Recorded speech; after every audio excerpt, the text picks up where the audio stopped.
Good afternoon, everybody, and I would like to welcome you to today's session, how AI is changing threat intelligence and what it means for your security posture, what's changed and what's at stake, and how to stay ahead. For those who don't know me, I'm Norman Newell. I'm the Sales Director at Renaissance, and I'm delighted to have you all joining us this afternoon. Today, we're focused on a topic that I think you'll all agree every Irish organisation needs to be paying very close attention to. Threat intelligence has changed enormously over the last couple of years, and AI is at the heart of that shift. We're all talking about AI, as we know, and it's at everybody's conversation everywhere you go.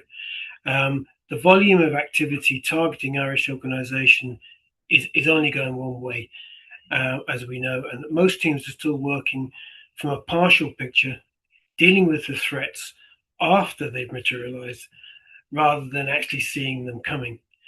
So I'm pleased to be joined today by Guy Neesian and Burke Canaglui. Sorry, Burke. I'll work on that, I promise you, from Brandefense. It's Gunay and Beck. Uni and Beck will walk us Exactly. through the key findings of Brandefense's Island Threat Landscape Report. And that sets out what organizations are actually up against right now, and you'll see how AI-driven intelligence works in practice, what it finds that traditional tools often miss, and what that means for your security posture today. But before we dive in, there's just a couple of housekeeping items I need to address. So this session is being recorded, and we'll share the recording with you afterwards, so you can revisit it at any time at your own leisure, or you can share it with colleagues. So please feel free to do so. All attendees are going to be muted for the duration of the presentation, but you'll have a chance to ask questions during the Q&A at the end. We want this to be as interactive as possible, so please drop your questions into the Q&A box, as you'll see at the bottom. And as they come through, we'll look at them throughout the session. You can also send them to me directly, and we'll go through as many as we can right at the end. Right, now with that, Guni and Beck, thank you for joining us today, and I'll hand over to you. Thanks a minute.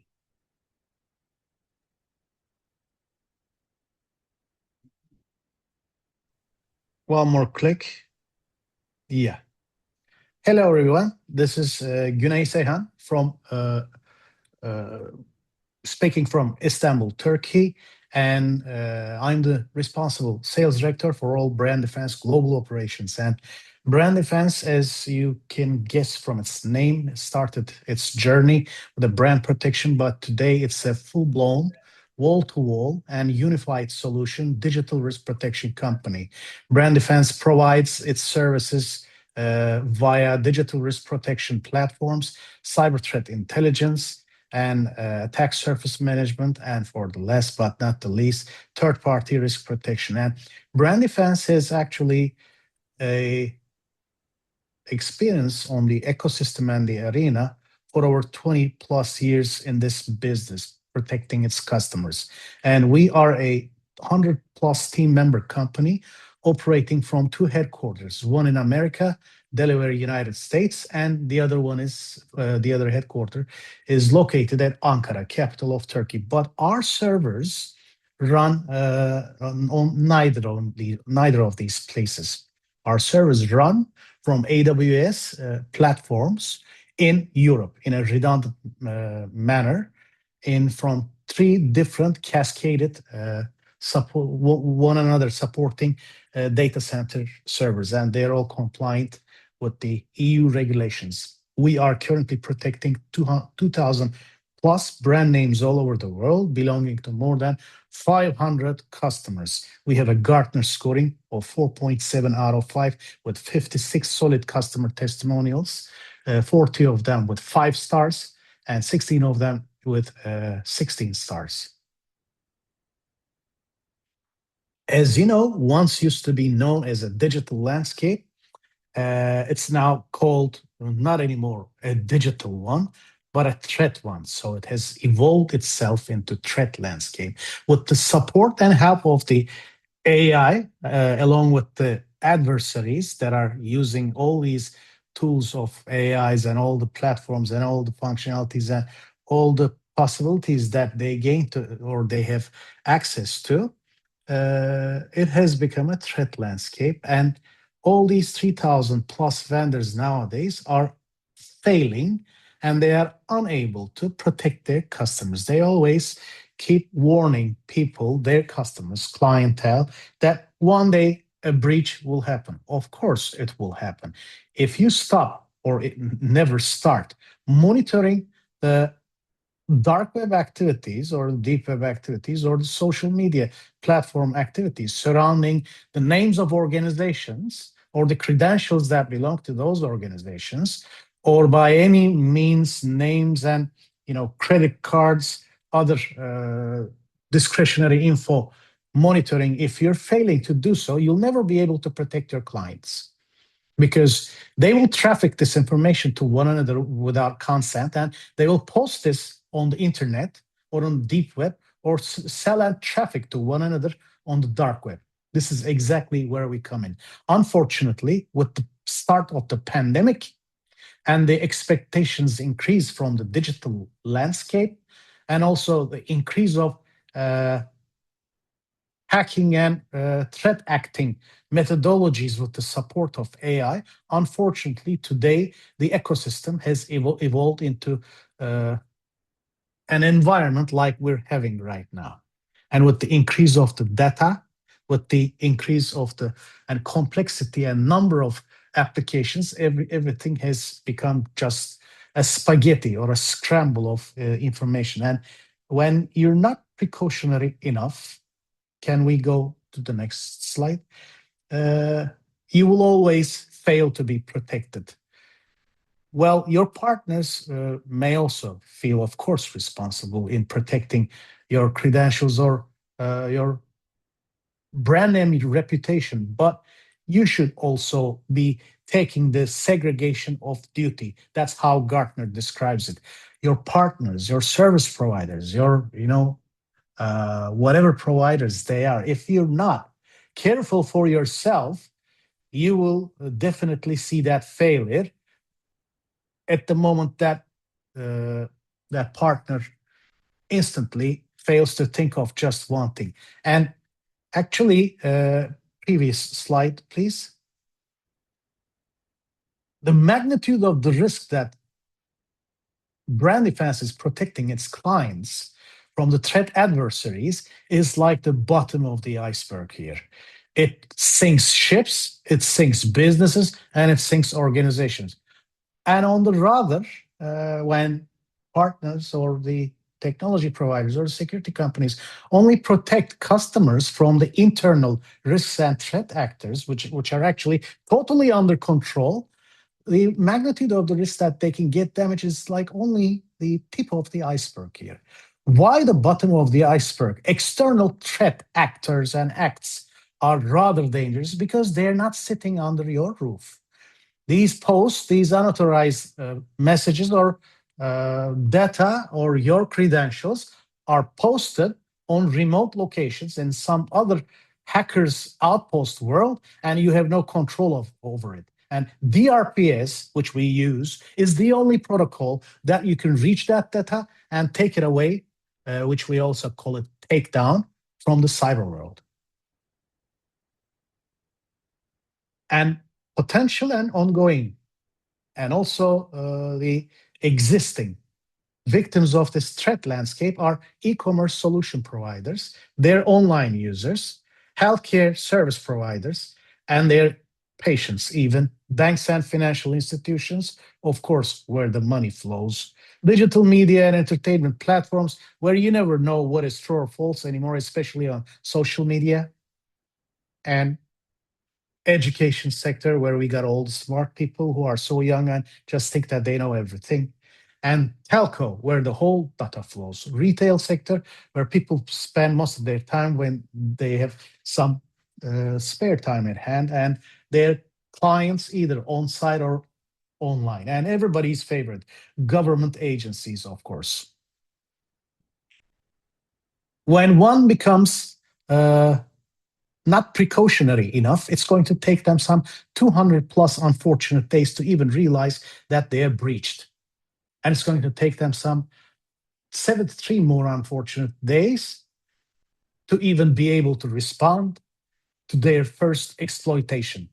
And each and every one of these days, if you're a bank or a large scale business or a business of interest in the market, whatever you are, whoever you are, if your business is of interest or your organization is of interest, this is going to bleed away $5 million away from you each and every other day. At the end of the day, and at the end of everything, this journey, this exploitation journey, you'll actually first start losing your customers, and then at the end, you will lose them all and you will lose your business. So it's best to get your precautionary measures against external threat actors that are using AI at its maximum capacity these days.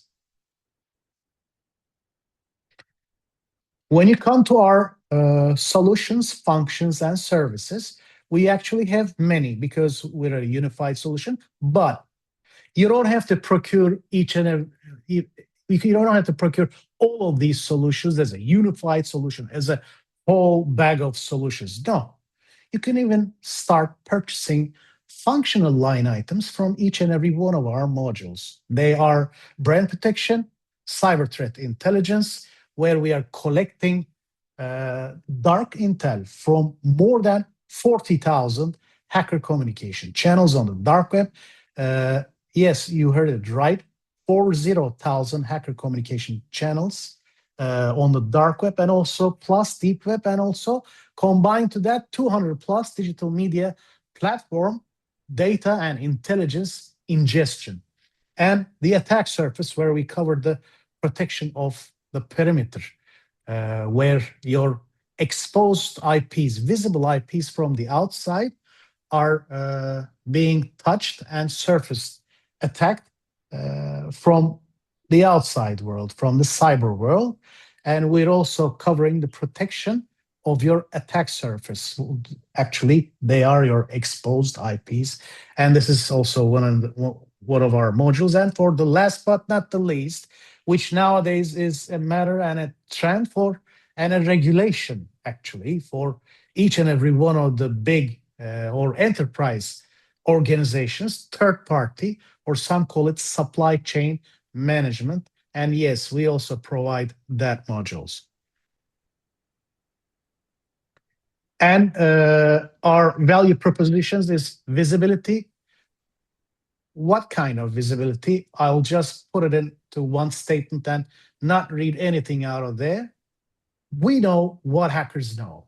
So if you, by any chance, want to know what hackers know or trafficking about you on the dark web, deep web, or the surface web, it's best that you use our platform, especially on the brand protection and cyber threat intelligence.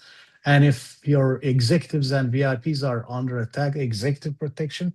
And actually, if you want to minimize your risks, and actually the cost-effective high ROI. This ROI word has always got my mind when people ask and when people try to answer. The return of investment of using the platform, this digital risk protection platform. What is the return of investment? Actually, I'll take a look at it from the other side. What's the return of not investing? I'm going to ask you one question only. Can you afford not to? And this is my answer. It's like getting on a car without a seatbelt and start driving, and without a seatbelt. And then what's the return of investment putting on a seatbelt? Well, what's the risk if you don't put it on? So this is something like this. So it's best to protect yourself from the threat actors all the time, especially from the external ones. And this is where I stop and leave the stage to my senior pre-sales colleague, Berk. Please take the stage.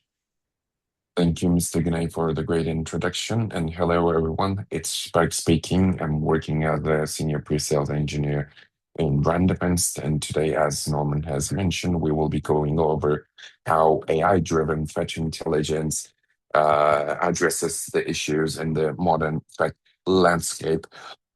So let me brief you over the presentation as well. So around for the next 40 minutes, I want to talk you through three things primarily. First, what we're actually seeing happen to organizations globally right now. Second, why traditional security tools are missing it. And third, exactly how AI-driven threat intelligence changes the equation, not just as a buzzword, but as an architecture itself.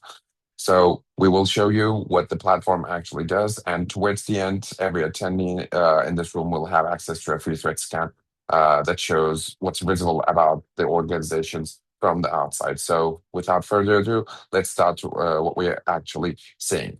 So just a quick roadmap. What we will do within the presentation, we will start off with the modern threat landscape. So what's actually happened in 2025 and happening in 2026. Then we'll get into supply chain related risks as well as our TPRM module. This is the concern that we hear most from CISOs, especially across every market that we operate in. After that, fraud intelligence. So we're gonna show how DRPS and CTI work together.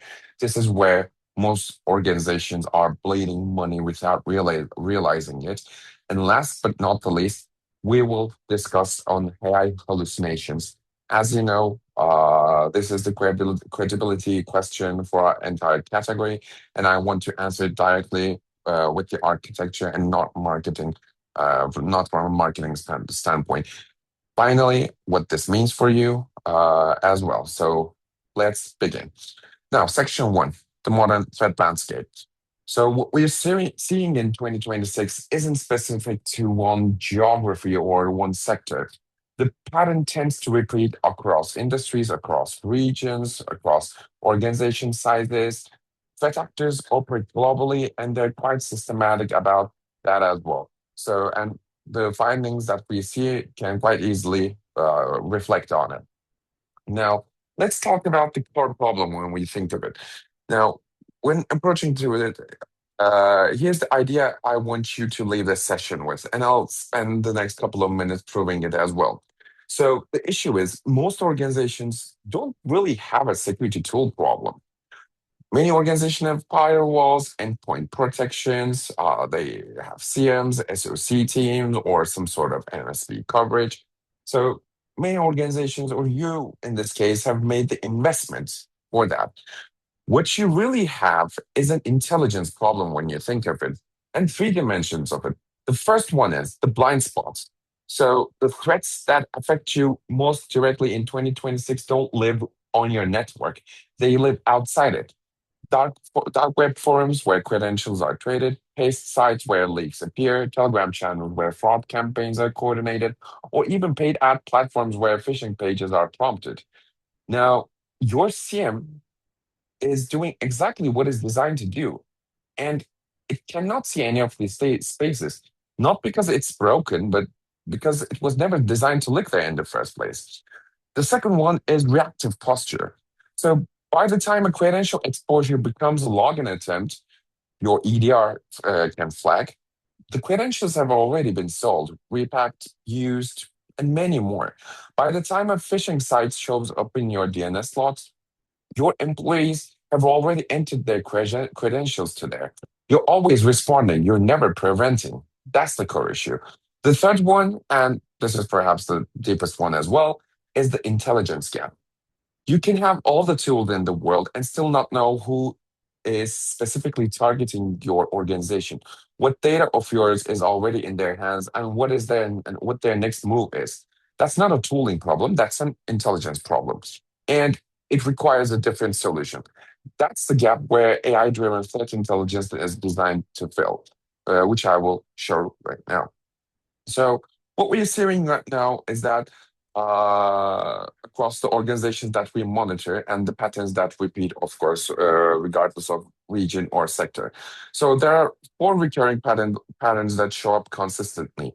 First, One is organizational data on dark web forums, internal credentials, internal documents, customer records, surfacing in marketplaces and forums where they are traded among threat actors. Now, these exposures often predate any internal awareness by weeks. The data is already being used or sold by the time the affected organization learns about it. Second, undetected attack surface, forgotten subdomains, staging environments left running after migrations. We've all had it. Happens. Cloud assets spun up by contractors who later left. The attacker can see them all, unfortunately. Internal asset inventories, even to a point. And in 2026, attribution is trivial. It doesn't take much for someone scanning IP ranges to identify whose infrastructure they've found. Third one is phishing and impersonation campaigns running unnoticed for weeks. As you know, phishing campaigns are a big problem of organizations nowadays. Fake login pages, lookalike domains, impersonating social media accounts, fake mobile apps. By the time these reach the affected organization's awareness, they've usually been live long enough to do real damage, unfortunately. And the organization usually finds out from customers and not from their own security tools. And fourth one is supply chain exposure. So third-party vendors getting breached with downstream impact on the organization that depends on them. The disclosures, when they come weeks late. These four patterns are what the rest of this presentation is going to address. Again, the first two are the ASM and CTI problem. The third is the DRPS file problem. The fourth, TPRM problem. Now let's get into supply chain and TPRM. This is the concern that's gone from interesting topic to board level risk register in the last 24 months. And the way most organizations are still managing it, which are annual questionnaires, point in time assessments, is really no longer adequate. So let me describe the pattern within here because almost every CSO, as I mentioned, has either lived this or, is one disclosure away from living it. And again, we've also experienced these questions quite a lot. Vendor in the supply chain, which can be a SaaS provider, an outsourced service, or a smaller integration partner as well, gets breached. The issue is the attacker don't necessarily go after their customer data directly. They go after the connective tissue as well. So these can be API keys, auth tokens, service account credentials, the things that link that vendor's infrastructure to every organization integrated with it. Now, those credentials show up on dark web marketplaces within days. And as we mentioned before, your CM will see nothing. The breach didn't happen on your network after all. Your firewalls aren't penetrated, your endpoints aren't compromised. The threat is in the trust relationship between the systems and the vendor's systems. What about the vendor itself? Well, they don't disclose it for weeks, sometimes 19 days, sometimes 19 days, sometimes not longer. Not because they're being negligent, but because they need time to investigate, scope the incident, get all the legal sign off on disclosure language. And in the meantime, you're exposed and don't know it. And the way most organizations are still managing this risk is the annual vendor questionnaire. Now, of course, TPRM teams work hard on these questionnaires. Don't get me wrong on that, but they have three structural problems. Now, the first one is they're out of date instantly. The day a vendor fills in your form is not the day you're at risk. You're at risk every day after. They're self-reported. You're trusting the vendor to disclose their weaknesses, and they can only disclose what they know about themselves, which is usually less than what's actually true. And they don't include the external view as well. The questionnaire never tells you what's visible on the dark web about that vendor, what credentials of theirs are already exposed, or what employees of theirs have been compromised by info stealers. So continuous externally driven assessment is the only thing that solves this. And let me show you how we address it as well. So here is our how our TPRM module works exactly. So when a client enters their vendor's domain as assets, From that moment, we run continuous security scans over them, daily security assessments across two dimensions simultaneously. Now, on the left side, which you're seeing, is the technical surface. So we check for SSL TLS configurations, we know known vulnerability that is associated with them. And I'll be specific because most TPRM tools wave their hands at SSL checks. We're checking for all the vulnerabilities that have been known. So Beast, RC4, Logjam, Freak, and many more vulnerabilities that have been known right now. We check for DNSSEC configurations, open DNS resolvers, zone transfer exposure. We check for email security, SMTP overlays, whether their DMARC policies or SPF records are configured properly, because these misconfigurations can quite easily, help threat actors to target your suppliers when you think of it. We check for application security headers, and we check the domain health itself, whether it has been blacklisted, because even those blacklists, which might sound so simple, can affect their organizational operations when you think of it. Now, that technical depth is where most TPR tools stop. Ours doesn't. That was just a small part of it. On the right side, what we also do is we use external intelligence at the same time as those technical checks. Our AI-driven intelligence is monitoring whether the vendor has compromised employee devices, stealer log infections that have exposed corporate credentials. We're checking for previous account breaches affecting the vendor. We're monitoring dark web mentions of that vendor. We're tracking black market activities, specifically whether the vendor's data is actively being traded. And we're identifying phishing domains that impersonate the vendor, which can become an attack vector against the customers if the supply chain is connected. Now, each one of those parameters gets a letter grade with full detail behind it, all rolling up in an overall risk score. And this score is transparent as well. And because the assessment runs daily, you actually can see the trend itself. When a vendor score drops sharply one morning, you know that something has changed. You investigate before the vendor's next quarterly questionnaire would have surfaced, long before their formal breach disclosure. This, at the same time, again, aligns with the ISO 27001 security management requirements as well. So for clients dealing with audit pressure, the platform produces compliance evidence that maps directly to the framework. Now, let's give examples about it, actually. So here's how the architecture plays in practice. This is an illustrative scenario based on the kinds of patterns we monitor for, and I want to be transparent that I'm describing the mechanism, not naming a specific incident. Now, the first one is detection. A SaaS vendor, for example, used by several downstream organizations is breached. API keys, tokens, credentials show up on a dark marketplace within days of the compromise. The vendor itself, and this is a real case, by the way, and the vendor itself at this point doesn't necessarily know it yet, or knows but hasn't completed their internal investigations as of yet, and hence hasn't issued public disclosure. Now, blast radius mapping, this is where AI-driven intelligence does what no manual process can. The platform correlates the leak credentials with infrastructure fingerprints, DNS records, and known integration patterns. From that correlation, it identifies every downstream organization with active dependencies on the breach vendor. It's not just this vendor was breached or it's this vendor was breached. It is more like this vendor was breached and these specific organizations are at risk through these specific integrations right now.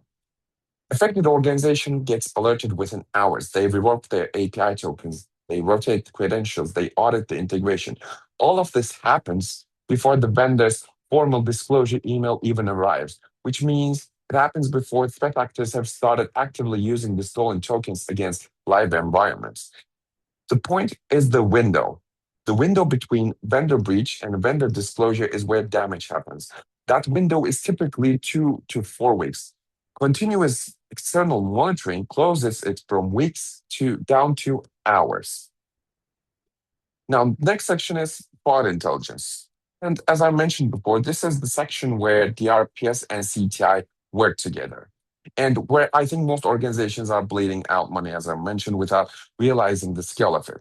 Because the fraud that you can't see, you can't defend against.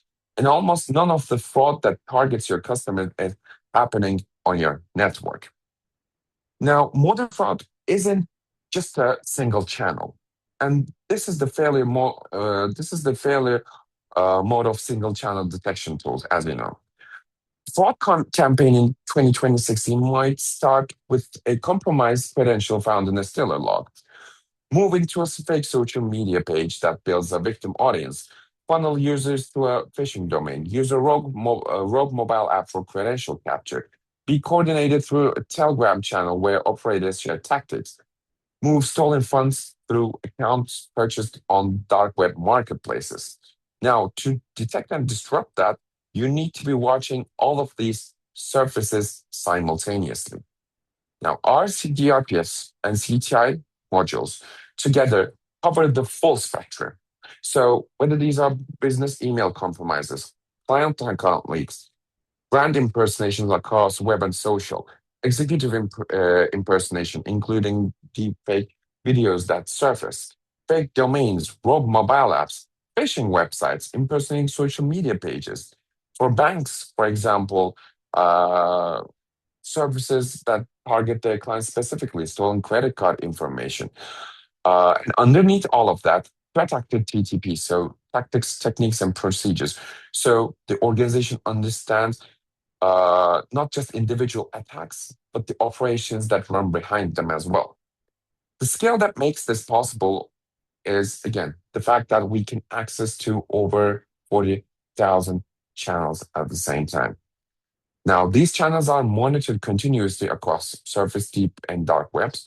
So within these channels, there are forums, marketplaces, official and unofficial mobile app stores, dark chatting applications, Telegram, Discord, pay-spin websites, ISC networks, even C2 servers.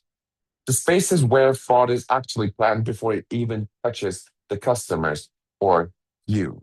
That's the scale. That scale is the AI's job, after all. A human team monitoring 40,000 channels manually would need to be the size of an army when you think of it. And even if that were the case, they still wouldn't be able to process the volume in real time. And here's the structural problem with the traditional fraud detection. It's reactive by design. So when you build fraud rules based on known patterns, fraudsters test these rules. They run small transactions to find exactly where the thresholds are. They adapt. And after they adapt, you adjust your rules, they adapt again. So you're permanently one step behind because the entire detection framework is built around recognizing what has already happened, not predicting what's about to happen. And we see this play out repeatedly. The most striking example of a pattern, for example, payment companies dealing with persistent chargebacks when the merchant categories shift, the amounts shift, the timings shift. Every time their fraud team tunes the threshold, it feels like fraudsters are reading the rule book. They are, when you think of it, through trial and error. Now, AI-driven intelligence breaks the cycle. The shift from detecting the incidents to mapping operations, when the same infrastructure fingerprint shows up in a phishing campaign in one country and a similar operation targeting a bank in another, the AI recognizes that as a single operation, not two unrelated events, but as a single operation. When a specific threat actor's TTP appears across multiple dark web discussions, for example, the AI builds an operator profile, so threat actor profiling, who they are, how they work, what they've targeted before. When a fraud operation rotates through emerging categories or impersonation targets, the AI identifies the pattern and projects the next move, which means the client can pre-block the next category before the fraudsters move into it. That's not detection, and again, that's prediction. Now, let's go with a live example as well. Now, the three patterns that what we see is that three paths from finding to outcome. First is automated textile, so how we can remediate these issues. First one is automated takedowns. Now, for unambiguous findings, a domain where you know that there's a visible logo that suggests an impersonation or a fake social media page that's harvesting credentials, phishing site with self-evident intent, the platform moves straight to action. The evidence is self-evident. The intent is unambiguous. We initiate the takedown through the appropriate registrars, hosting providers, and platform abuse channels. The client sees it handled, not consulted. Second, evidence packages. So some categories we cannot legally action on the client's behalf when you think of it. For example, compromised employee credential findings, leaked credentials, stolen credit card for data. When the AI detects these, we cannot verify them ourselves. However, accessing to a leaked account when you think of it would be illegal, even with protective intent. So what we do is we deliver complete forensic evidence packages to organizations. The clients can easily validate these internally through API integrations or through API integrations or through direct integrations with other security solutions. The AI's job here is accurate detection and rapid delivery. The verification responsibility stays with the client, of course, where it belongs legally.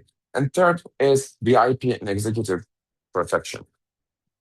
This is a continuous monitoring layer specifically focused on executive digital footprints across dark web forums, paid sites, and fraud communities, and the spaces where high-value social engineering attacks are planned. We're watching for pre-attack profiling and corporate structure reconnaissance. We do these. We do these findings to provide the corporate on how these high value targets can be targeted through what might sound so simple about them, that is navigating within the environment. So this three-packed action layer is where intelligence becomes outcome when you think of it. And the last section is the question worth asking directly again: can we actually trust the AI? Again, this is the whole point of this presentation after all as well.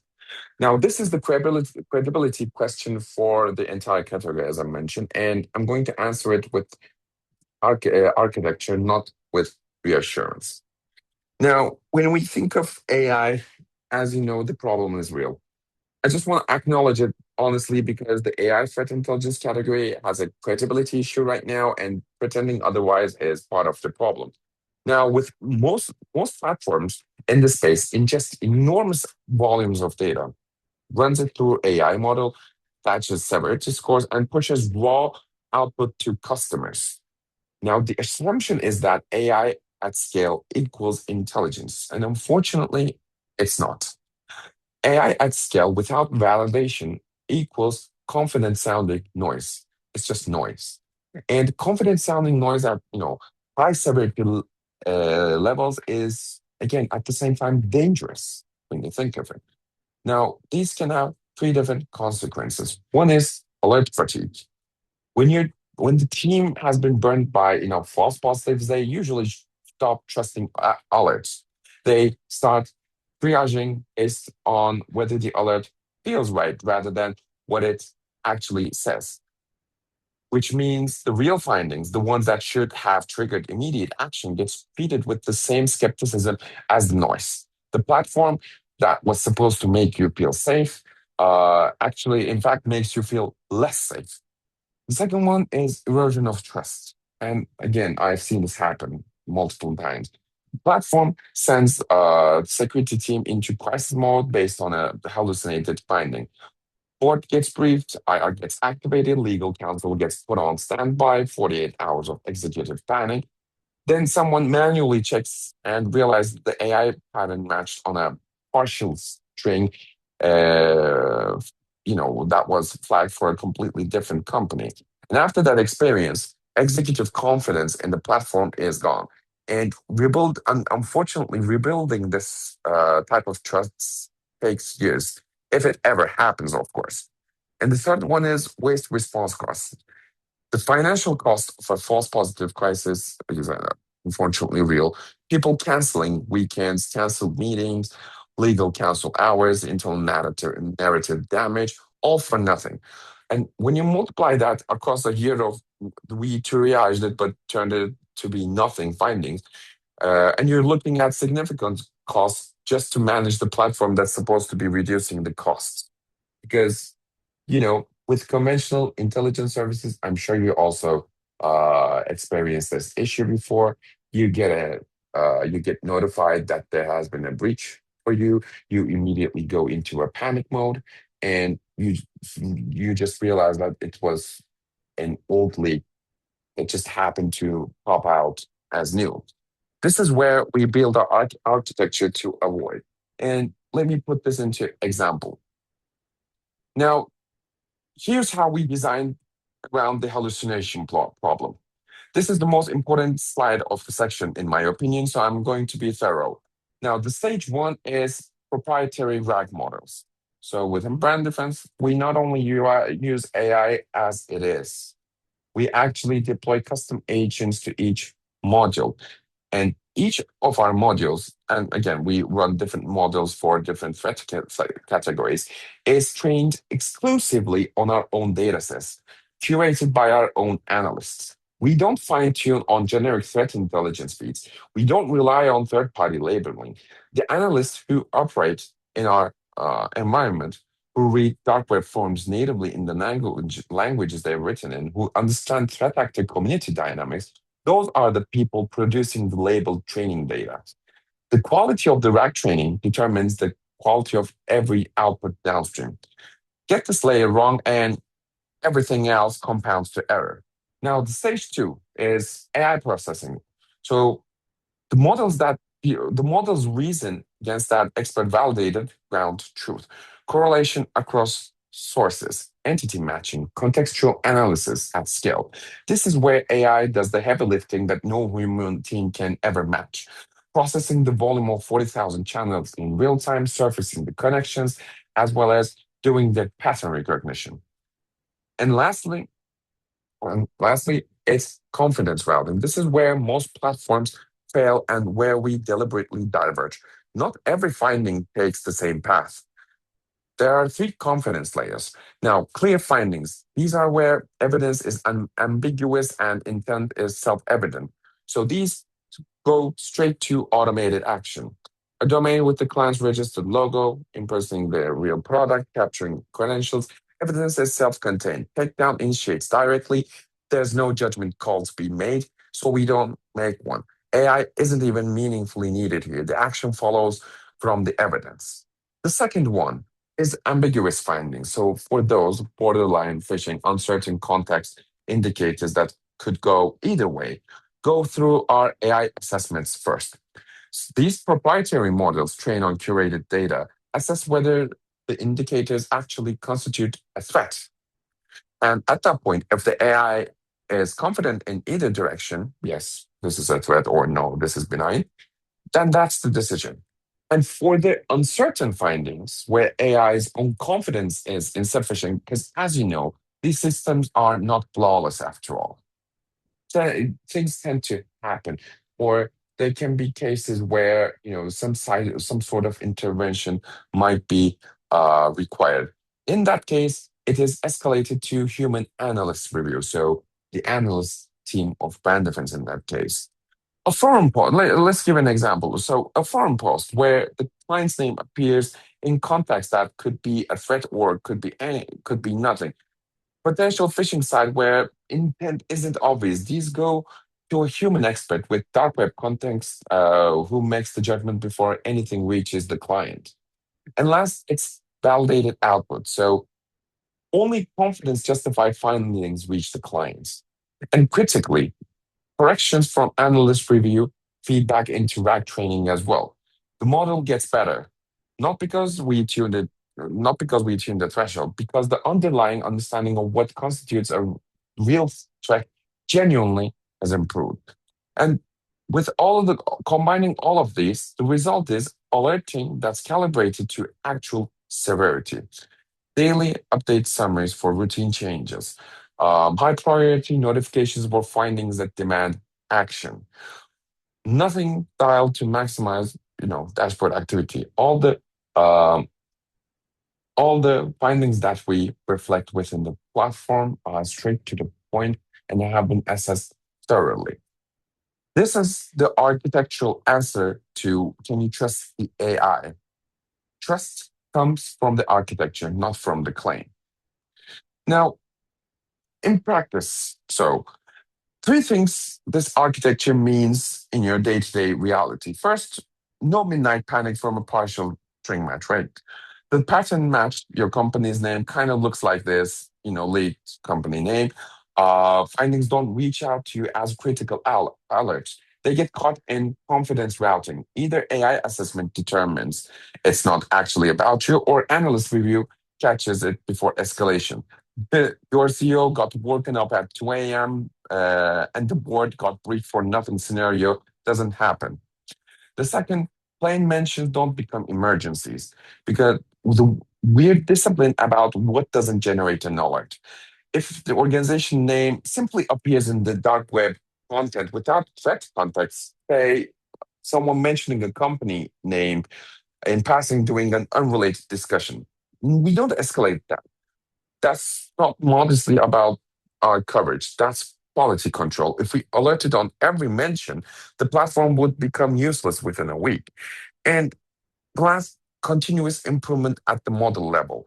So when our analysts correct an AI determination, that correction feeds back into ROC training. The model's understanding of what constitutes a real threat in context improves genuinely and constantly as well. These parameters change. Threat actors, intentions, or actions change daily. That's why this continuous feeding is essential. So we are not tuning sensitivity threshold when you think of it. We are improving the underlying reason, which means the platform gets better over time. The takeaway, and this is the line I want you to remember, trust in AI driven intelligence is earned through architecture, not claimed through marketing. Every platform claims AI, as you know. People use AI in whether related or unrelated parts on many things. Very few can describe what their actual confidence routing is. That's the difference. Now, before we move to the close, I just want to pull the three threads that run through everything that I've shown you today. One, the threats that affect organizations most directly in 2026 live outside your perimeter, not on your network, not on your CM logs. They live in the dark web, in social platforms, in vendor networks, in paid ad spaces. The tool you've already invested in were never designed to see these spaces. That's not a failure, it's a category, and it requires a different category of a solution. Two, AI sees connections that humans can't at speed. Cross correlations, credentials, infrastructure in fingerprints, threat actor TTPs, supply chain dependencies across 40,000 channels in real time. The intelligence isn't in any single isn't in any single channel. It's more than that. It's in how they connect. That correlation is what AI uniquely provides and what no human team can match at scale. And three, architecture beats claims. Every platform in our space claims AI. Very few can describe what they actually do differently. The one that can describe its confidence routing, its RAG model curation, its human in the loop review for ambiguous findings, that's the platform you can trust at midnight. Again, architecture, not marketing. Now, what this actually means for you? For that, we have three questions, and I encourage you to take these back to your team this week. So, one, do you actually know what's visible about your organization from the outside? Forgotten subdomains, services that shouldn't be exposed but are, leaked credentials sitting in stealer log marketplaces, dark web mentions, or whether they know anything about them. If an attacker spent an hour searching you tomorrow morning, what would they find? And do you know that already, or would you find it out from the consequences? Two, how are you assessing your suppliers between annual questionnaires. If your most critical vendor was breached this morning, would you know about it before they told you? And how long, in practice, is the typical window between the vendor breach and vendor disclosure for the suppliers you depend on? In our experience, that window is, again, 2 to 4 weeks. That's 2 to 4 weeks of exposure you cannot defend against, again, unless without intelligence. And three, can you can your current intelligence platform actually describe its own architecture? Not as claims, its architecture.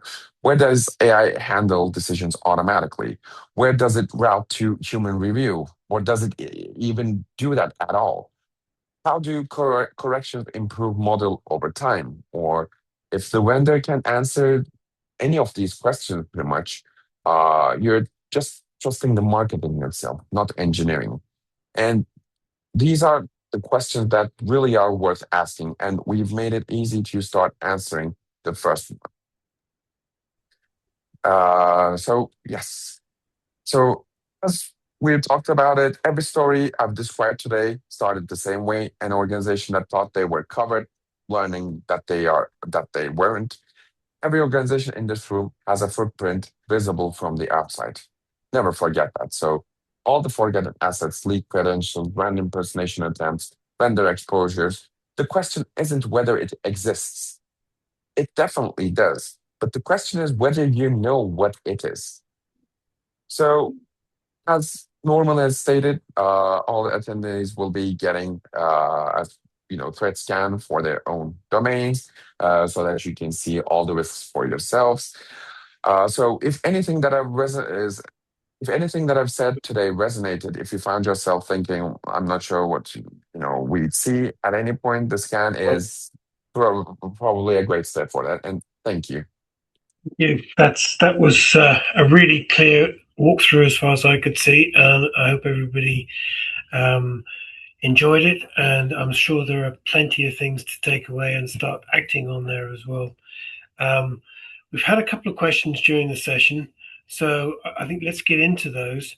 And for Yes. anybody who hasn't submitted a question yet, there's still time, or you can send it, and listen, we can answer after the event as well. Um, I'll start with the first one, and I think this will be useful for just about everybody listening. Um, so, for an organization looking at the threat intelligence space, what would you say are the main reasons why they should choose brand defense? Let me get that question. Our differentiating factors are just very basic, simple, and solid, actually. Let's be direct. Let's not make any marketing noise, just facts from the field. Dark web monitoring, where threat actors' reality begins. If brand defense stands out anywhere, it's quite unquestionably in the dark web monitoring. Is we listen to more than 40,000 hacker communication channels on the dark web, just like I said, and 200 plus digital media platforms on the surface web. And this is not just our claim. Ask any other serious player in the security arena ecosystem, whether they are competitors, they are partners, or they're neutral analysts, and you'll hear the same acknowledgement. Brand defense operates is one of the most advanced and effective dark web intelligence capability in the market today. And if you look at it from the other perspective about the costs and everything, let's say that we don't have any we don't have any hidden costs. Our hidden costs are zero in our operational model. Everything beyond the licensing, annual subscription licensing, is free of charge. That means POCs, deployments, onboardings, trainings, integrations, project management during rollout, post-production feature requests, even continuous feature requests, and product improvements, which will take only 2 months of our time. 24/7 supports and SLA coverage. These are all free of charge. And this is where our model becomes, unfortunately, disruptive for the other competitors. All of these above are delivered with no additional cost. And the only commercial component that we market today is the annual subscription fee. When you get the annual subscription, All these above come within the package free of charge. And the third thing, pricing, license pricing, where the competition ends for the other players. Let's address this as the one more uncomfortable truth for the competitive deals. Brandefense never loses on pricing, not because we're cheap, but because we're strategically and aggressively price performance to win while delivering enterprise grade capability. We just are asking for what it's worth, not a penny more. In real world tenders and head to head comparisons, we constantly outperform our legacy vendors. We eliminate inflated cost structures when they always try to charge also for the services. But this is actually a service that is already should be on the run and up and run kicking. You shouldn't need anything else to put on top. Just give the users their access controls and their usernames and passwords and let them have the access. That's only subscription actually.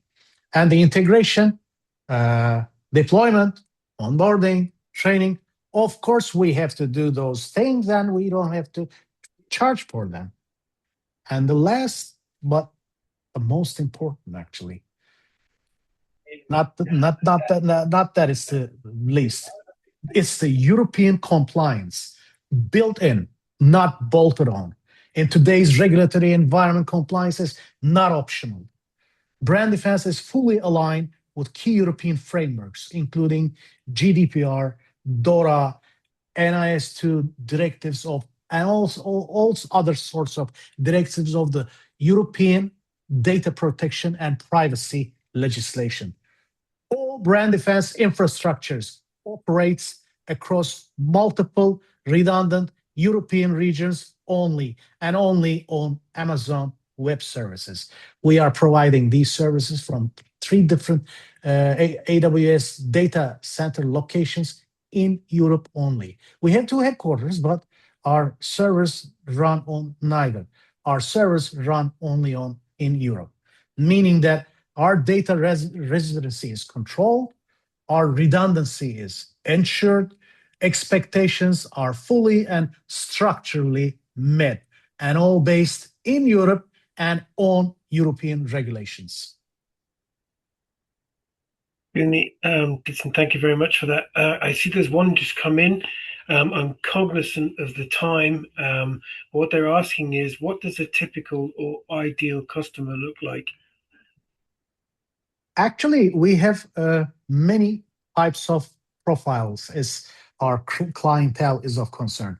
We are currently protecting 4 governments, 70 or 80 more very large scale, actually galactic scale banks and financial institutions. We are protecting enterprise group holdings in 7 continents, 34 countries, and in a more than 500 plus customer and clientele portfolio.